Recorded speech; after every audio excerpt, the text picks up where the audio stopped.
Salut les amis, aujourd'hui on vient juger les 50 meilleurs livres que j'ai lus dans les 5 dernières années. Est-ce que je vous les recommande encore? Est-ce que je m'en souviens encore? Est-ce que mon avis a changé depuis? Est-ce qu'il y en a certains qui me font honte? C'est ce qu'on va découvrir dans ce tier ranking. Nous allons commencer par une présentation rapide des catégories à partir desquelles je vais juger les romans. Parce qu'on s'entend que de tous les classements que j'ai fait de ma vie, je pense que celui-là, ça va être le plus difficile. Parce que oui, peut-être que je vais faire face à des mauvaises surprises dans mes tops, mais généralement, je pense que je devrais les aimer. Alors gardez en tête, en voyant les catégories, que comme même si un roman se retrouve vers le bas, ça veut pas dire que c'est soudainement devenu un roman que j'ai détesté là, puis que je vous recommande pas. En tout cas, vous allez comprendre. Au bas de la grille, nous avons tout simplement T'es qui? Genre littéralement, qu'est-ce que tu fais dans mon top 10? T'es qui? Un peu plus haut, nous avons La Lune de miel est finie. Ça, ce sont des romans que oui, j'ai eu beaucoup de passion là, quand je les ai lus au départ, mais avec les années, je me retrouve à hésiter un peu avant de les recommander, ou alors ma relation avec l'auteur en question a changé. Bref, pas des mauvais romans bien sûr, mais la flamme s'est un peu éteinte. Un peu plus haut, nous avons Je n'y repense pas aussi souvent. Si j'y repense dans ma tête, je suis comme ah ouais, ça c'était une bonne lecture, mais j'y repense pas si souvent que ça. Ensuite, nous avons Mon cœur bat encore. Ça, même si ça fait des années que j'ai lu ces livres-là, il contribue encore à faire battre mon cœur dans mon torse. L'avant-dernière catégorie, c'est Au top hier et Au top demain. Ces livres-là sont une certitude dans ma vie. Et pour finir, littéralement ma personnalité. Ces livres-là, quand tu penses à moi, Mamaki sous le ciel, il y a ces livres-là qui apparaissent. C'est moi, là. Ça fait partie de moi en tant que lectrice. C'est peut-être pas les romans que je recommande de plus, parce que des fois, j'ai le don d'aimer des trucs bizarres que personne d'autre apprécie tant que ça. Mais c'est moi, c'est au top, et ça va le rester. On peut donc commencer avec le classement des 50 livres. Oui, les amis, ça va être long, mais juste avant de vous dévoiler le premier roman, aujourd'hui, pour la première fois de ma chaîne, le sponsor de la vidéo est directement responsable de l'existence d'un de mes meilleurs livres lus à vie. Laissez-moi vous présenter la formation d'écriture Licor, qui a été une des autrices de la vidéo à publier son best-seller. En général, quand on commence à écrire un premier roman dans l'objectif de le publier, que ce soit de façon traditionnelle en maison d'édition ou en auto-édition, on peut très vite se sentir submergé par comme un sentiment d'incertitude profonde, parce que tout ce qu'on connaît nous en tant qu'auteur débutant, c'est le produit final. On sait à quoi ressemble un livre qui a été édité, terminé, publié. Mais la chose qui distingue Licor de toutes les autres formations d'écriture qui existent, c'est que c'est pas juste une formation sur comment écrire. C'est vraiment comme s'inscrire à un cours universitaire sur la professionnalisation en tant qu'auteur. Oui, t'apprends à terminer ton manuscrit, le structurer, réussir à enfin mettre le point final dessus, mais tu apprends aussi comment cibler les maisons d'édition, comment construire ton dossier de soumission. Ils ont plein d'outils pour les personnes qui souhaitent se lancer dans l'auto-édition également. En tout, la formation Licor, c'est 45 heures de cours en rediffusion à vie, avec 30 heures d'ateliers et d'exercices que tu peux suivre en direct. Pendant le processus, tu as l'occasion de rencontrer plein d'autres élèves qui partagent la même passion que toi. Et il y a aussi un éditeur pro qui prend le temps d'évaluer ton projet et de te conseiller spécifiquement. Licor, c'est à ce jour la seule formation d'écriture qui est certifiée Calliope. Vous n'avez même pas besoin de payer quoi que ce soit pour juger leur qualité de vos propres yeux, parce que ils ont un podcast gratuit avec plus de 270 épisodes qui contiennent absolument une mine d'or d'informations sur l'écriture. C'est cette formation qui a aidé Margot de Seine à publier son premier roman Absolu, qui se retrouve dans le classement aujourd'hui. Alors si vous aussi vous rêvez d'un jour écrire et publier un roman qui deviendra le coup de cœur de plein de lecteurs, eh bien découvrez la formation Licor avec mon code sous le ciel 10 pour avoir moins 10% sur l'inscription. Cette offre est valable jusqu'au 3 mai 2026. Alors pour le classement, on va y aller en ordre chronologique. On commence donc avec mes favoris de 2021. Ouf, c'était la première année de ma chaîne et je sais pas du tout qu'est-ce que je vous ai recommandé dans ce temps-là. Alors en 10e place, j'avais mis Le Roi Maléfique de Holly Black. C'est le tome 2 dans la trilogie Prince Cruel. Et d'un côté, je suis surprise de le retrouver parce que what? Mais en même temps, non. J'ai vraiment aimé ça. Puis ça va être un peu une phrase répétitive dans cette vidéo parce qu'on s'entend si les livres sont là, c'est que je les ai aimés, là. Mais je pense que même si j'avais oublié que c'était dans mon top 10, ça reste que c'est un livre auquel je repense assez souvent parce que j'ai pas adoré le tome 1, j'ai pas adoré le tome 3, mais le 2, honnêtement, c'était un solide slow burn. Genre c'est une des trilogies qui respecte le mieux le principe de roman slow burn. Ça prend vraiment 3 livres pour que les personnages soient ensemble. Alors je pense qu'il faut que je le mette dans mon cœur bas encore. Parce que quand je pense, mon cœur bas, je savais pas que ça allait commencer comme ça. Ok, prochain, Bouche cousue de Mary Lou Addison. Ça, c'est un roman très cru, très violent, très trash, mais en même temps, c'est très drôle et addictif. Je me souviens encore genre de la session de lecture que j'ai eue quand je l'ai dévoré en une seule journée puis que je pouvais pas m'arrêter de le lire. Puis après ça, je pense que j'ai passé beaucoup de temps à le recommander. Sauf que la dernière fois de ma vie que j'ai recommandé ce livre-là à des gens, je pense que ça doit faire 4 ans que j'ai pas recommandé ça à quelqu'un. Donc, je vais le mettre dans la lune de miel est finie. Je sais pas si aujourd'hui je l'adorerais autant. Ça me fait un peu mal de le mettre aussi bas, mais en même temps, genre, il faut qu'il y en ait, ok? C'est un classement, on va classer les choses. En 8e place, j'avais mis La femme parfaite. Qui? Quoi?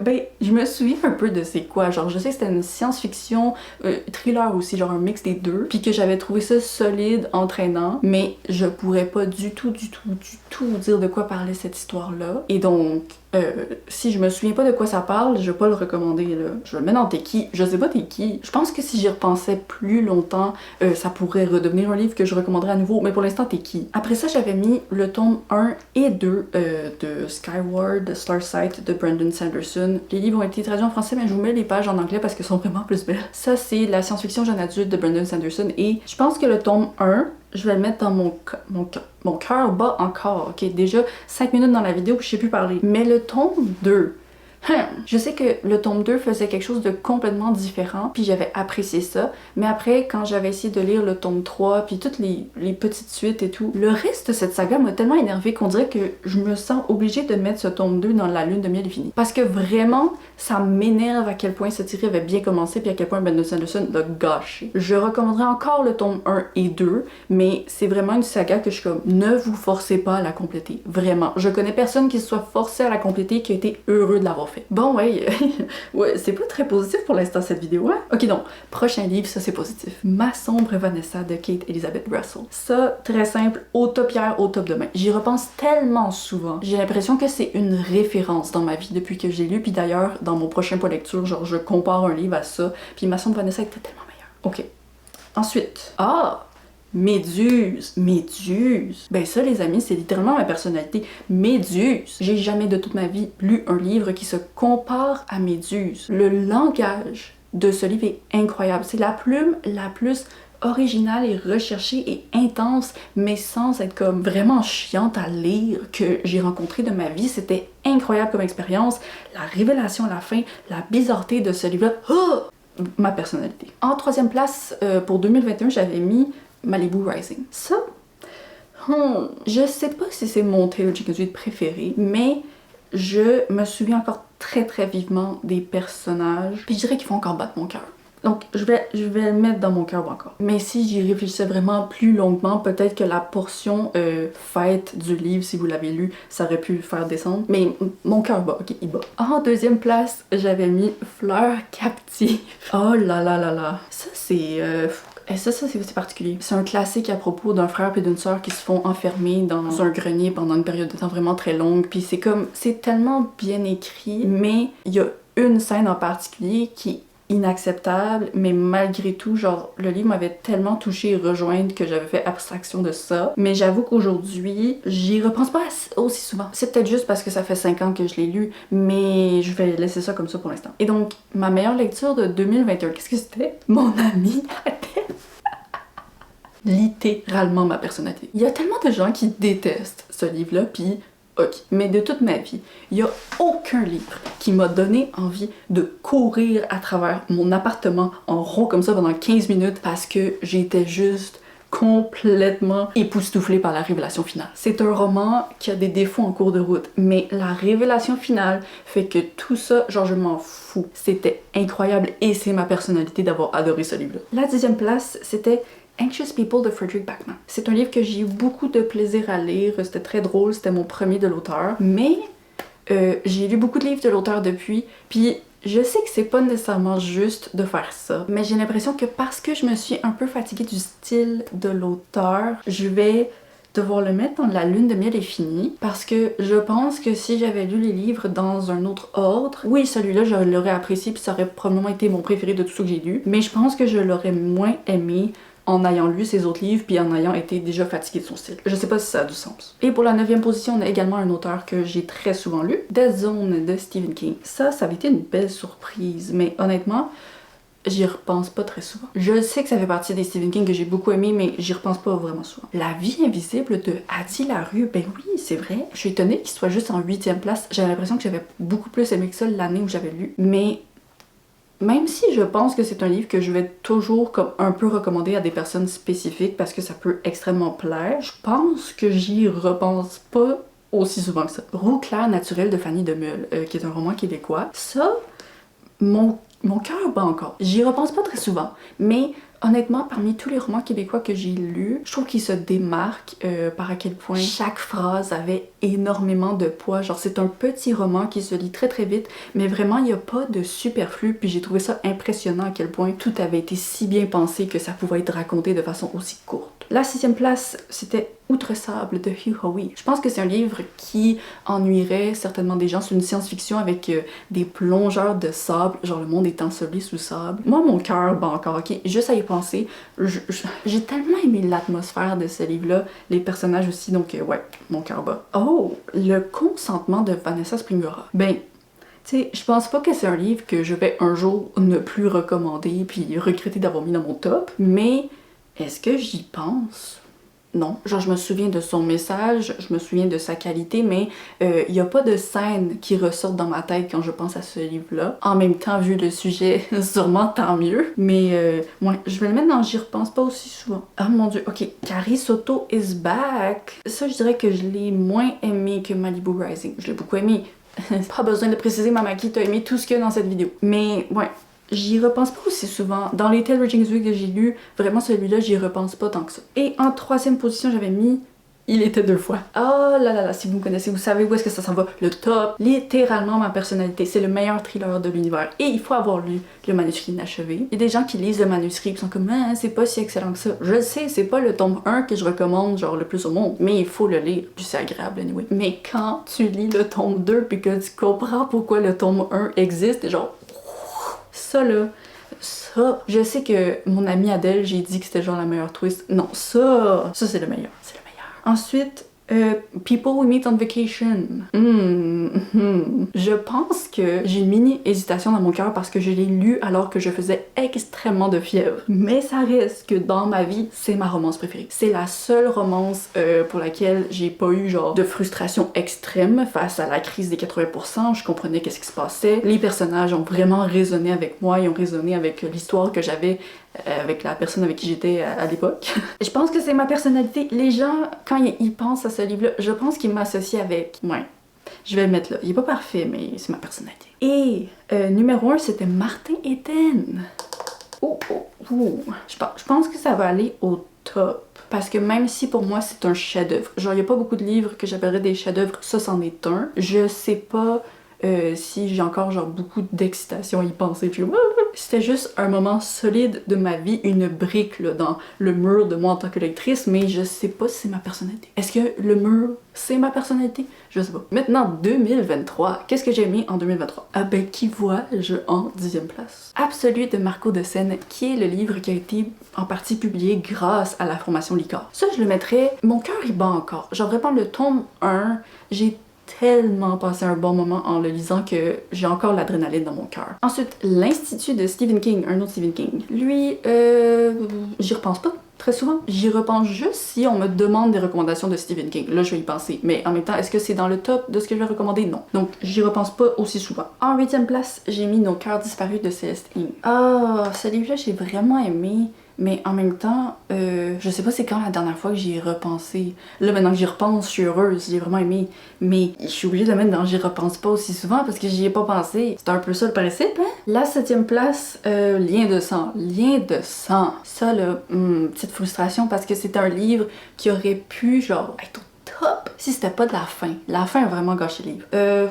Mon cœur bat encore. Ouais, vraiment, si vous voulez un livre qui est stressant, là. Oh mon dieu, j'ai stressé en lisant ce livre-là. Oui. Octavia, elle a bien fait ça. I'm Glad My Mom Died, qui est traduit en français sous le titre Le plus bizarre au monde. Ça, je pense que je vais le mettre au top. Je vois mal un moment dans ma vie où je l'aurais lu puis il se serait pas retrouvé au top. Je le recommande absolument. Vraiment un des mémoires les plus bien écrits puis les plus intéressants que j'ai lus. En 5e place, c'est Dot de sang de S.T. Gibson. Oh, un roman de vampire. Oui, ça j'aimais ça. Relation polyamoureuse, une plume très lyrique. Quand je commence à m'exciter en parlant du livre, c'est que mon cœur bat encore. Oui, mon cœur bat encore pour ce livre-là. En 4e place, j'avais mis Demain, demain et demain. Ok. Je vais le mettre dans la lune de miel infinie. C'est un roman que j'ai lu le premier jour de mes vacances, puis comme j'ai un peu l'impression que l'élan et la joie que j'avais d'être en vacances a joué avec l'appréciation de mon roman.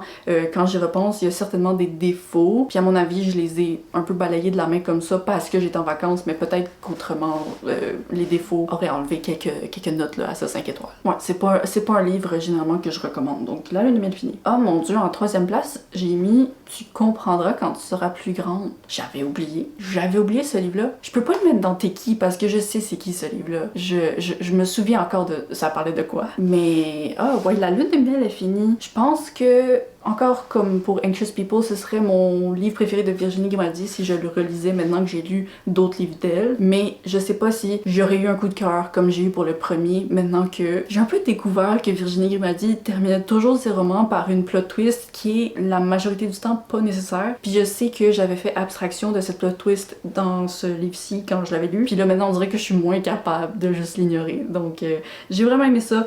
Très très charmant les personnages de personnes âgées. Mais la lune de miel est finie. Labyrinthe de Franck Tillier. Ok, ça c'est la suite de Il était deux fois. J'avais des attentes extrêmement énormes après avoir lu Il était deux fois. Et la raison pour laquelle j'ai mis Labyrinthe en 2e place, c'est que il a pas déçu mes attentes. C'était comme impossible pour lui de me plaire alors que je m'attendais à quelque chose d'incroyable. Puis honnêtement, il a réussi. C'est pas Il était deux fois, mais c'était vraiment un thriller très très solide. Puis chaque fois que je vois des gens qui le lisent tout seuls, sans avoir lu les tomes 1 et 2, puis qui sont comme ah, c'est pas aussi génial que tout le monde dit, je comprends pas. J'ai envie de vous étriper. J'ai envie? Non, c'est pas vous que je vais étriper, c'est la maison d'édition qui dit que ce livre-là peut être lu sans avoir lu les autres. Je ne suis pas d'accord. Bref, je vais le mettre. J'y repense pas aussi souvent. Ok, je sais pas si c'est contradictoire avec la façon dont j'en parlais, mais j'y repense pas aussi souvent que ça parce que je fais juste repenser à l'idée deux fois. Et la meilleure lecture que j'avais faite en 2023, c'était Divine Rivalité. Il est juste là derrière moi, ici. Tic, tic, tic, tic. Ça, je dirais que c'est littéralement ma personnalité. Est-ce que c'est dans mon top, genre 10 de mes livres préférés à vie? Je penserais pas. Mais pour du jeune adulte, c'est peut-être mon roman jeune adulte préféré que j'ai lu là, dans les temps adultes et modernes de ma vie. Quand j'ai des réactions physiques en lisant un roman, genre je voulais que les personnages survivent, là, c'est toujours un signe que ces personnages font désormais partie de moi. Dommage pour le tome 2 qui était pas aussi bon, mais comme ce tome 1, ma personnalité. Ok, on passe à 2024. N'essuie jamais de larmes sanglantes de Jonas Gardel. Ben, c'était un roman très impactant, mais j'y repense pas aussi souvent, puis c'est pas nécessairement quelque chose que je sauterais pour recommander parce que ben, ça pourrait extrêmement plaire, mais à des personnes spécifiques. C'est pas une recommandation générale, c'est spécifique, puis c'est très bon, mais j'y repense pas si souvent que ça. Je pense qu'il aurait pu mériter Mon cœur bat encore s'il n'y avait pas eu autant de scènes répétées. Ensuite, ce que je sais de toi. Au top hier, au top demain. Ça vraiment, je pense que c'est un des romans, genre quand je pense au top 5 des romans les mieux écrits que j'ai lus de ma vie, je pense que je donnerais la 2e place à ce livre-là. C'était incroyable. La plume de Éric Jacquot. Wow. Ensuite, The Wedding People, traduit en français sous L'invité surprise. Au top hier. Au top demain. Oui, ça serait dans mon top. J'ai tellement aimé ça. Le fait que la protagoniste veuille s'enlever la vie dans une semaine faisait que toutes les barrières sociales qu'elle avait, genre de choses qu'elle se préoccupait par rapport à son apparence, comment les gens allaient la trouver, tout ça disparaissait parce qu'elle était comme, ben anyway, dans une semaine, je suis plus là. Puis c'était délicieux. C'est vraiment un roman très humain puis très bien fait. Imogen, obviously, oui! Ça, c'est vraiment une romance saphique qui a fait battre mon cœur, mais mon cœur bat encore, ça c'est certain. Je le mettrais plus haut, mais le début, genre les 30 premières pages, étaient un peu trop comme conversation, jeune adulte, texto, auquel j'accrochais pas trop, j'accrochais pas beaucoup à l'humour des personnages entre eux dans les conversations texto. Mais la romance, oh mon dieu, c'était tellement cute! L'autre côté du rêve, ça je trouve ça drôle parce que je l'ai recommandé à une amie puis elle l'a détesté. Mais moi ça a pas changé à quel point j'ai aimé ce livre-là, au top hier, au top demain. Ça c'est une science-fiction à propos d'un gars dont les rêves changent la réalité. S'il rêve à quelque chose, il se réveille dans une réalité où son rêve, la chose de son rêve, ça a toujours été ça la réalité. Il y a juste lui qui se souvient que finalement il y avait une réalité précédente. Oh, c'est incroyable, c'est incroyable. Il y a juste la fin qui était moche. La fin était moche. La mer sans étoiles de Erin Morgenstern. Très long, très flou, mais très beau, très atmosphérique.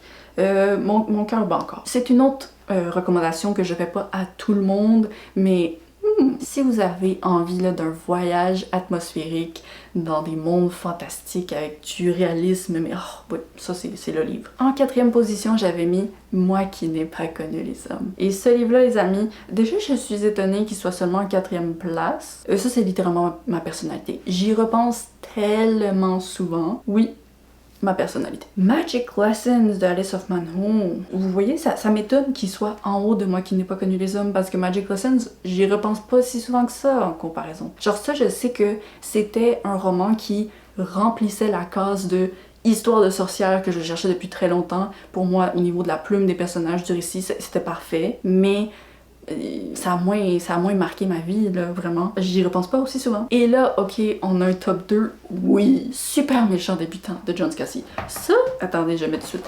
Littéralement ma personnalité. C'est un des livres qui m'a fait le plus rire au monde. De la science-fiction ridicule, mais tellement faite de la façon la plus juste au monde. J'ai adoré. Et le livre numéro 1, pas besoin même de regarder ma liste. Je sais en 2024 c'est quoi le livre que j'ai mis en numéro 1. Betty de Tiffany McDaniel, qui est non seulement littéralement ma personnalité, mais c'est mon livre préféré de tous les temps. Je t'aime, Betty!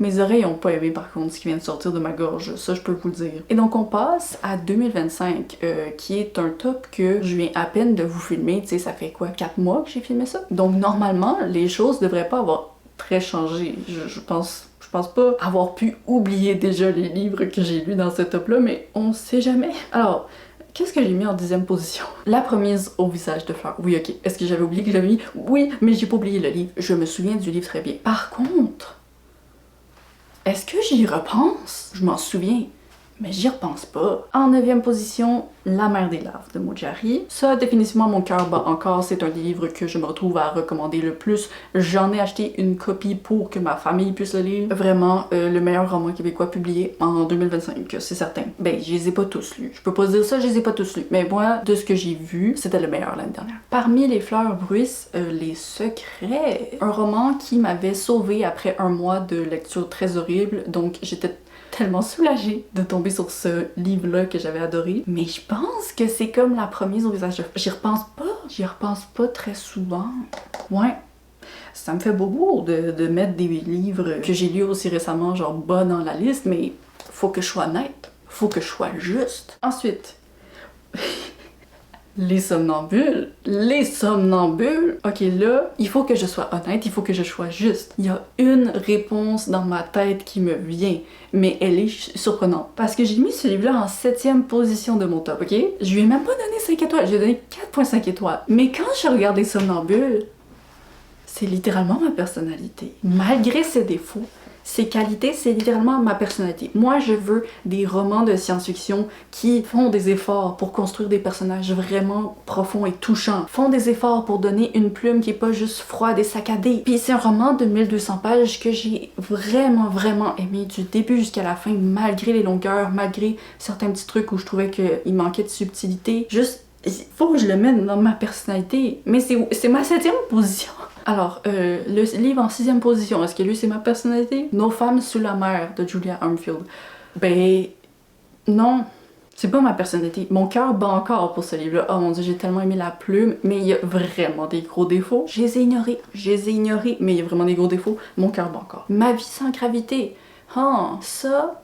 Il y a beaucoup de gens qui pourraient m'associer avec ce livre-là. C'est un des livres que j'ai le plus entendu des retours là, de gens qui me disaient « Ah, je l'ai acheté à cause de toi, j'ai vraiment aimé. » Mais en même temps, ma personnalité, c'est ma personnalité. Je pense que je vais le mettre au top c'est serré, là, mais je le mettrais juste au top. Blue Sisters de Coco Mellers. Oh mon dieu, j'ai vraiment adoré, mais c'est un autre livre pour lequel la fin, je trouve, a un peu gâché ça. Je le mettrais au top parce que je pense que dans tous les univers, j'aurais adoré le roman, mais c'est pas ma personnalité. Too Old for This. Vraiment excellent. Je pense que dans tous les univers, je l'aurais adoré, mais c'est pas ma personnalité. Je mets dans au top. Au top. Oh, deuxième place. Ok, Le fardeau tranquille des choses. Ah, celui-là, c'est difficile. Je l'aime tellement, mais c'était vraiment touchant. J'ai aimé les personnages, la plume était magnifique, l'ambiance, c'est le genre de roman lent qui se savoure, mais je pense que j'avais besoin juste d'une étincelle de plus pour vraiment que ce soit ma personnalité. Et au sommet, The Will of the Many de James Islington, qui était ma meilleure lecture de 2025. Oh mon dieu, qu'est-ce que je fais? Moi, je pense que... Ah, c'est dur. Je pense que je le mettrais au top hier. C'est genre un peu ma personnalité parce que c'est le livre que j'ai adoré en le comprenant le moins au monde. Je sais pas si cette phrase a du sens. Dans le sens que jamais dans ma vie, j'ai aussi peu compris un système de magie, mais autant adoré qu'est-ce que j'ai lu. C'est quand même iconique, ça là. C'est quand même... dans ma vie de lectrice, c'est marquant comme truc. Mais... si j'hésite, c'est que c'est pas ma personnalité. Je pense que ce qui est vraiment moi, là, j'hésiterais pas. Donc, au top! Alors voici le classement final des 50 meilleurs livres que j'ai lus dans les 5 dernières années. Oh mon dieu! Je suis un peu surprise. Je pensais qu'il y aurait plus de livres dont j'allais pas me souvenir. Vraiment, il y en a juste un. J'imagine que c'est bon signe pour les lectures que j'ai faites, là. Elles m'ont marqué. Mais je suis aussi surprise de constater la position de certains livres parce que ça respecte pas du tout l'ordre dans lequel c'était dans les tops. Il y a des livres en bas du classement qui se sont retrouvés en haut, puis je trouve que c'est comme une belle preuve que les livres, même après qu'on les ait terminés, ils continuent un peu d'évoluer en nous. Et donc, moi, ce que j'aimerais savoir pour conclure cette vidéo, c'est est-ce qu'il y a des livres que vous avez lus dans ce top et que vous êtes surpris de retrouver là parce que vous les avez détestés? Ou alors, pour les personnes qui me suivent depuis longtemps, est-ce qu'il y a certains livres que vous êtes étonnés de me voir placer aussi haut ou aussi bas? C'est quoi les titres que dans votre tête vous êtes comme ok, ça là, c'est ma maquille. Donc je vous remercie d'avoir regardé la vidéo, j'espère que ça vous a plu. Si vous n'êtes pas abonné, n'hésitez pas à le faire. Il devrait normalement y avoir une vidéo vendredi prochain à 10h30 pour le Québec et 16h30 pour la France. Alors on se voit très bientôt, bye bye!